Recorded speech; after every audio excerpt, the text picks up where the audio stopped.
Dziś na warsztacie mam płytę główną, przez którą do końca osiwieję.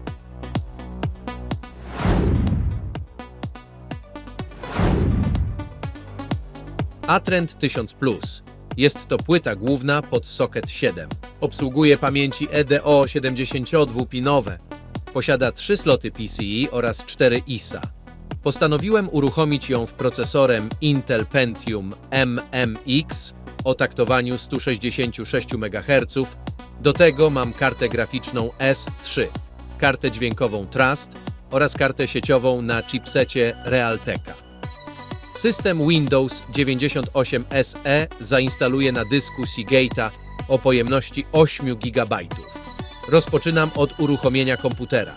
Wchodzę do BIOSu i ustawiam datę oraz godzinę. Zmieniam kolejność bootowania na napęd optyczny. Komputer startuje z płyty CD. Przy pomocy programu Fdisk zakładam partycję podstawową. Po ponownym uruchomieniu komputera formatuję dysk twardy poleceniem Format C. Zajmuje to dużo czasu, ale po prostu tyle trwa pełne formatowanie tego dysku.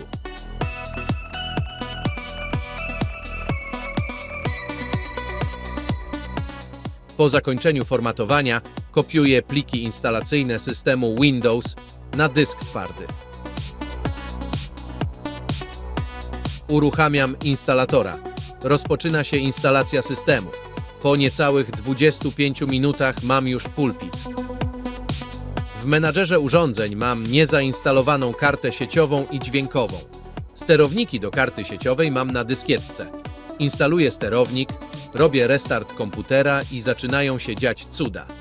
Karta sieciowa jest zainstalowana, ale nie działa, nie pobiera adresu IP. Menadżer urządzeń pokazuje, że jest zainstalowana poprawnie. Dziwne. Wyłączyłem komputer i zamieniłem karty w slotach PCI. Nic to nie zmieniło. Sieć jak nie działała, tak nie działa nadal. Próbowałem także za kartą sieciową na chipsecie Intela. Nic to nie zmieniło.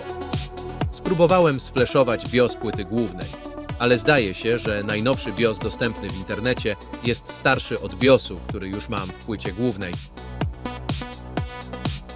Wykopałem starą kartę sieciową na Realteku 8029. I tak jakby pomogło, ale tylko na chwilę.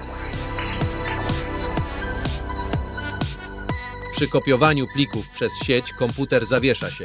Coś go ewidentnie boli. Próbowałem spatchować BIOS przy pomocy BIOS Patchera, jednak po jego instalacji komputer zawieszał się prawie od razu.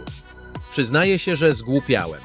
Wydrukowałem sobie kartkę z ustawieniami jumperów na płycie głównej. Po raz kolejny wszystko sprawdziłem. Nic błędnego nie znalazłem, chyba że to wina 30-letnich kondensatorów.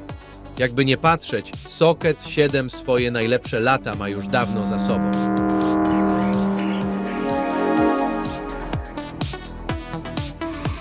Zabieram płytę na warsztat. Włączam stację lutowniczą. Na pola lutownicze nakładam trochę topnika. Demontuję kondensatory. Oczyszczam pola lutownicze przy pomocy plecionki i odsysacza. Po wlutowaniu nowych kondensatorów czyszczę płytę główną przy pomocy cleansera. Ciekawe, jak bardzo zużyte są stare kondensatory.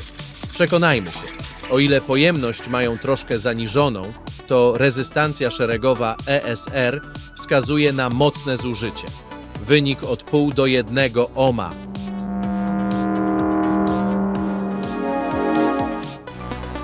Składam mój komputer. Nadal działa. Ale niestety jak się zawieszał bez widocznego powodu, tak nadal się zawiesza. Testowałem go z różnymi kartami graficznymi, zmieniałem także karty sieciowe. Nic to nie zmieniło. Myślałem, że może sam system Windows się popsuł, więc zainstalowałem go na nowo. Komputer nadal się zawiesza.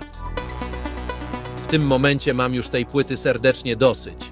Muszę zatem ogłosić, że tym razem wygrała płyta Atrend. Na razie odkładam ją do szafy, z pewnością jeszcze kiedyś do niej wrócę.